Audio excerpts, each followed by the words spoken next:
Hello everyone. आज का हमारा टॉपिक है एसिड पेप्टिक डिसऑर्डर में हम पढ़ने वाले हैं पेप्टिक अल्सर डिजीज। इससे पहले हमने गैस्ट्राइटिस के बारे में पढ़ा था, तो अब है पेप्टिक अल्सर डिजीज।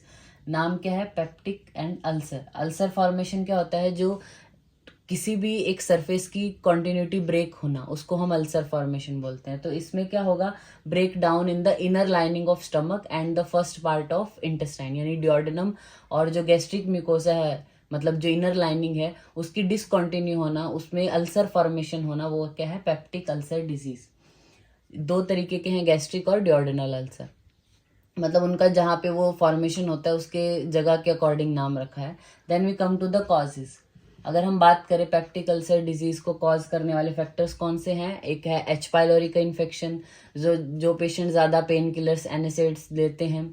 इस्कीमिया है, जोलिंगर एलिसन सिंड्रोम है, स्ट्रेस फैक्टर है, कार्सिनोमा है, या फिर बहुत ज़्यादा स्पाइसी फूड इनटेक करता है पेशेंट, अल्कोहल का कंजप्शन ज़्यादा करता है, स्मोकिंग ज़्यादा करता है, जिसकी इरेगुलर डाइट पैटर्न है। इन सब कारणों की वजह से क्या होगा? अल्सर फॉर्मेशन कब होगा?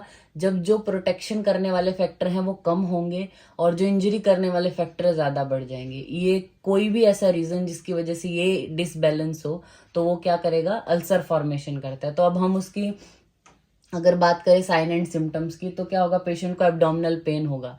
अब पेन का जो नेचर होता है और पेन की जो लोकेशन है, वो दोनों गैस्ट्रिक और डिओडिनल अल्सर उनमें अलग अलग होती है। वो हम जब डिफरेंशिएशन पढ़ेंगे दोनों में, उसमें डिस्कस कर लेंगे।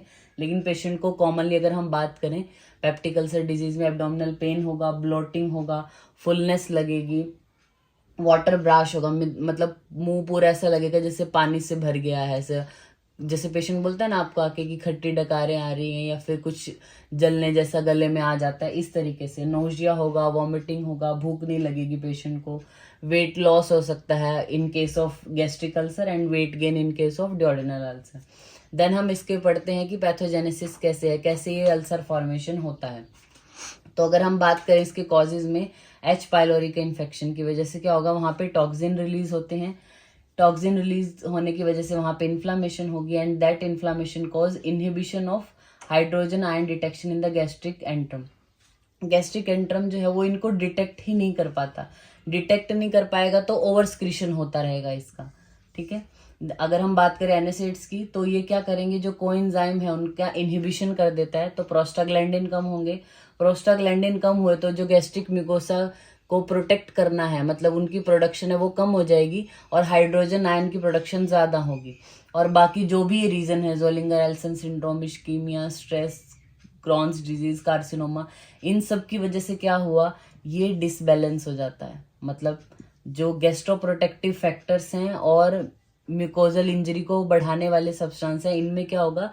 इरेगुलरिटी होती है। गैस्ट्रोप्रोटेक्टिव फैक्टर्स जैसे कि हम बात करें, म्यूकोसा है हमारी, ब्लड फ्लो है वहाँ का, एपिथेलियल सेल है, प्रोस्टाग्लैंडिन है, ये सब कम हो जाएंगे और गैस्ट्रिक म्यूकोसा को इंजरी देने वाले सब्सटेंस ज़्यादा हो जाएंगे, जैसे कि जो हमारा एसिड है जो स्क्रीट होता है, या टॉक्सिन्स हैं, जिसकी वजह से क्या होगा? There is erosion of mucosa.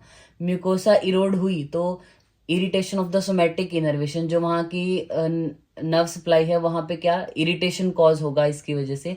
तो पेशेंट को नोजिया हो सकता है, डिस्पेप्सिया होना, या फिर एपिगैस्ट्रिक पेन होगा। इरोजन म्यूकोसा का हो रहा है तो वो इरोड इतना होता जाएगा कि ब्लड वेसल को भी इरोड कर देगा पास की।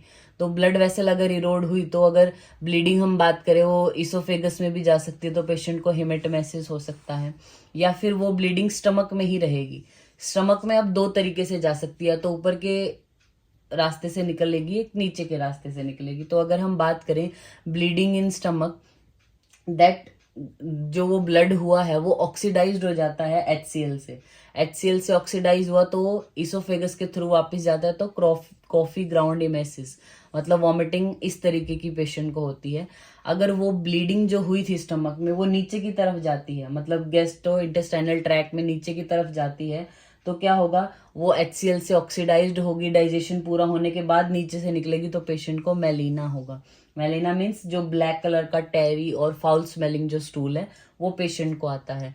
तो ये है हमारा पेप्टिक अल्सर डिसऑर्डर है, जो उसकी पैथोजेनेसिस के बारे में। अब हम पढ़ते हैं इनमें क्या क्या डिफरेंशिएशन होता है।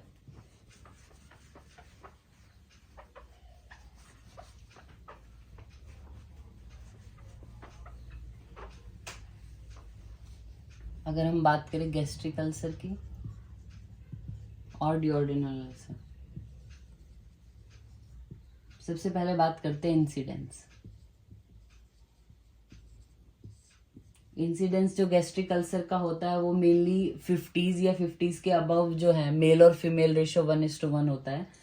जो डिओर्डिनल अल्सर है वो अर्ली एज में, मतलब 30 या 60 के बीच में हो सकता है, और मेल टू फीमेल रेशो उसका ज्यादा है, मतलब मेल में 2 to 3 times more common than the female. Then आता है, हम वेट की बात करें पेशेंट में कैसे डिफ्रेंशिएशन होता है, तो गैस्ट्रिक अल्सर में पेशेंट का वेट लॉस होता है। क्यों? जैसे ही पेशेंट खाना खाने लगता है तो HCl स्क्रीट होगा, HCl स्क्रीट होगा तो पेशेंट को पेन होना और जो भी सिम्टम होते हैं वो पेशेंट को डेवलप होने लग जाते हैं, इसलिए पेशेंट खाना खाना अवॉइड करता है। इसमें डिओर्डिनल अल्सर में क्या होता है कि पेशेंट जैसे ही खाना खा लेता है उसका वो पेन सबसाइड हो जाता है, तो इसमें वेट लूज होता है और इसमें वेट गेन होता है। फिर हम बात करें पेन की, तो पेन अकर विद मील, जैसे ही खाना खाने लगेगा पेशेंट वैसे ही पेन चालू हो जाता है पेशेंट को, और जब पेशेंट वॉमिटिंग करता है तब रिलीज हो जाता है उसका पेन, मतलब थोड़ा कम हो जाता है। इसमें क्या होगा, पेशेंट ने खाना खा लिया उसके 2-3 घंटे बाद पेन चालू हो जाता है, इसलिए पेशेंट को क्या लगता है कि और ज्यादा मैं खाना खा लूं, जैसे ही खाना खाता है तो सबसाइड हो जाता है पेन। तो पेशेंट का पेन जो है वो खाना खाने के 2-3 घंटे बाद स्टार्ट होता है, जैसे ही खाना खाया गैस्ट्रिक अल्सर में पेन तभी चालू हो जाता है। नेक्स्ट आता है वॉमिटिंग।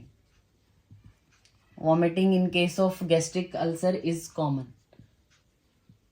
और इसमें अनकॉमन होता है। अगर हम बात करें हेमरेज की,